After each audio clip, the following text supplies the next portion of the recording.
നിങ്ങളുടെ ഫേവറേറ്റ് സീരിയലുകൾ ടിവിയിൽ വരുന്നതിന് മുൻപേ സൺ നെക്സ്റ്റ് ആപ്പിൽ കാണാം. ഇനി എല്ലാവർക്കും മുൻപേ കാണൂ. ഇപ്പോൾ തന്നെ സൺ നെക്സ്റ്റ് ആപ്പ് ഡൗൺലോഡ് ചെയ്ത് സബ്സ്ക്രൈബ് ചെയ്യൂ. ശിവാനിക്ക് ബോധം വന്നിട്ടുണ്ട് കേട്ടോ. അപ്പൊ മൊഴിയെടുക്കുന്നതിന് കുഴപ്പമില്ലല്ലോ ഡോക്ടർ? കുഴപ്പമില്ല, പക്ഷെ ഒരുപാട് ചോദ്യങ്ങൾ ചോദിച്ച് ബുദ്ധിമുട്ടിക്കരുത്. വേഗം അവസാനിപ്പിച്ചാൽ അത്രയും നല്ലത്. ഓക്കെ ഡോക്ടർ, ശ്രദ്ധിച്ചോ. Okay, thank you. സജീവ വന്നേ.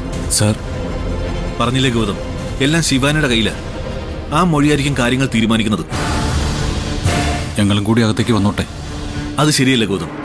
നിങ്ങളെ കൂടെ നിർത്തിയാണ് മൊഴിയെടുത്തതെന്ന് പിന്നീട് എപ്പോഴെങ്കിലും ശിവാനി പറഞ്ഞാൽ അതെന്നെ ബാധിക്കും. I am sorry. ശിവാനി ഒരിക്കലും ഞങ്ങൾക്ക് അനുകൂലമായിട്ട് മൊഴി തരില്ല, അത് ഉറപ്പാ. പിന്നെ എനിക്ക് എന്ത് ചെയ്യാൻ പറ്റും? മറ്റു വഴികളില്ല ഗൗതം. എനിക്ക് നിധിയെ കസ്റ്റഡി എടുക്കേണ്ടി വരും.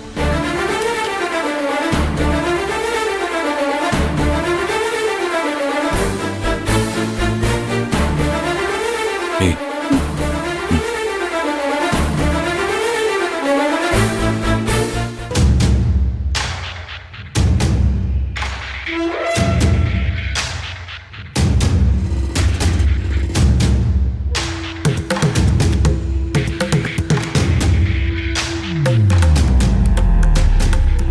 എല്ലാം എഴുതിയെടുക്കാൻ നിൽക്കണ്ട, വീഡിയോ റെക്കോർഡ് ചെയ്തു. ശരി സാർ.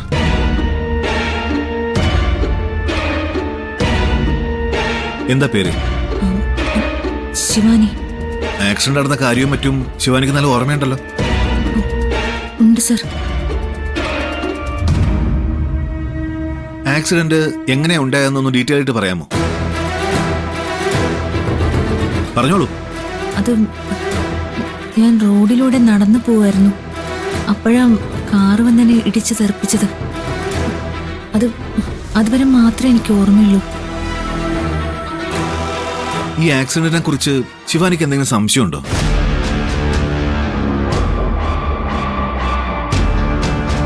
കാർ ഓടിച്ചിരുന്നത് ആരാണെന്ന് ശിവാനി കണ്ടായിരുന്നു? ആ, കണ്ടു. ആരാ കാർ ഓടിച്ചിരുന്നത്? അത് നിധിയാ കാർ ഓടിച്ചിരുന്നത്.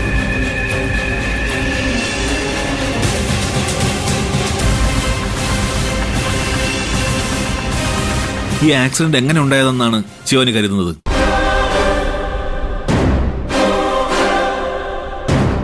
ശിവാനി പറയുന്ന മൊഴി അനുസരിച്ചായിരിക്കും ഞങ്ങൾ കേസ് ഫയൽ ചെയ്യുന്നത്. മനഃപൂർവ്വം ഉണ്ടാക്കിയ ഒരു അപകടമാണെന്ന് ശിവാനിക്ക് പരാതിയുണ്ട്.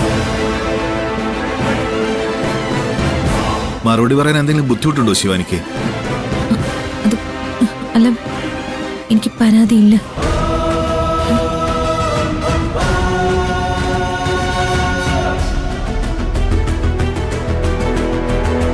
റോഡരികിലൂടെ നടന്നു വന്ന ഞാൻ അശ്രദ്ധമായിട്ട് റോഡ് മുറിച്ചടക്കാൻ തുടങ്ങിയപ്പോഴാ അപകടം ഉണ്ടായത്.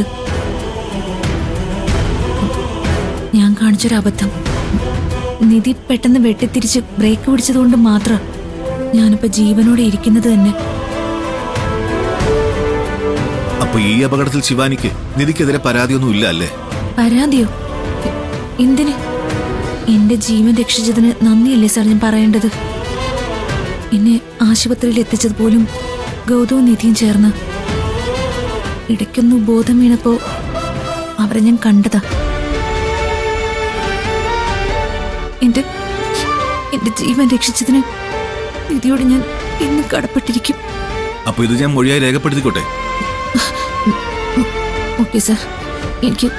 എനിക്കൊരു പരാതിയും ഇല്ല. ഞങ്ങൾ ഇത് വെച്ചായിരിക്കും കേസ് രജിസ്റ്റർ ചെയ്യുന്നത്. ശിവാനിക്ക് വിരോധമൊന്നുമില്ലല്ലോ? സർ പ്ലീസ്, പേഷ്യന്റ് എന്തോ ബുദ്ധിമുട്ടുണ്ടെന്ന് തോന്നുന്നു. എന്താ നിധി ഇത്? നമ്മൾ ഭയന്നതിന് നേരെ വിപരീതമായിട്ടാണല്ലോ ശിവാനി മൊഴി കൊടുത്തിരിക്കുന്നത്. എനിക്കൊന്നും മനസ്സിലാവുന്നില്ല. എന്നെ കൊടുക്കാൻ അവൾക്ക് കിട്ടിയ ഏറ്റവും നല്ല അവസരമല്ലായിരുന്നു ഇത്. എന്നിട്ടും എന്താ അവൾ ഇങ്ങനെ? ആ സംശയം എനിക്കുമുണ്ട്. നിങ്ങൾ വണ്ടിയിലിരിക്കും. നിധി റോങ് സൈഡിൽ കൊണ്ടുവന്ന് വണ്ടി ഇടിക്കുന്നത് ഞാൻ CCTV-യിൽ കൃത്യമായി കണ്ടതാ. പക്ഷെ ഇപ്പൊ ശിവാനി നേരെ വിപരീതമായിട്ടാ മൊഴി തന്നിരിക്കുന്നത്. നിങ്ങൾ കേട്ടതല്ലേ അല്ല? അവളുടെ ജീവൻ രക്ഷിച്ചതിന് നന്ദി പറയുന്നു എന്നൊക്കെയല്ലേ അവള് പറഞ്ഞത്. ഒന്നും അങ്ങോട്ട് വിശ്വസിക്കാനാവുന്നില്ല. ഇതിനകത്തൊരു റിയാലിറ്റി ഉണ്ട് സർ. ശിവാനി അപ്രതീക്ഷിതമായിട്ട് എടുത്ത് കുറുകെ ചാടിയതുകൊണ്ടാണ് നിധി കാറ് വെട്ടിച്ച് റോങ് സൈഡിലേക്ക് കയറ്റിയത്. ഒരുപക്ഷെ സ്വന്തം തെറ്റ് മനസ്സിലായി കാണുമോ അവൾക്ക്? ഏയ്, അത്രയ്ക്ക് വലിയ മഹാമനസ്കത ശിവാനി കാണിക്കോ?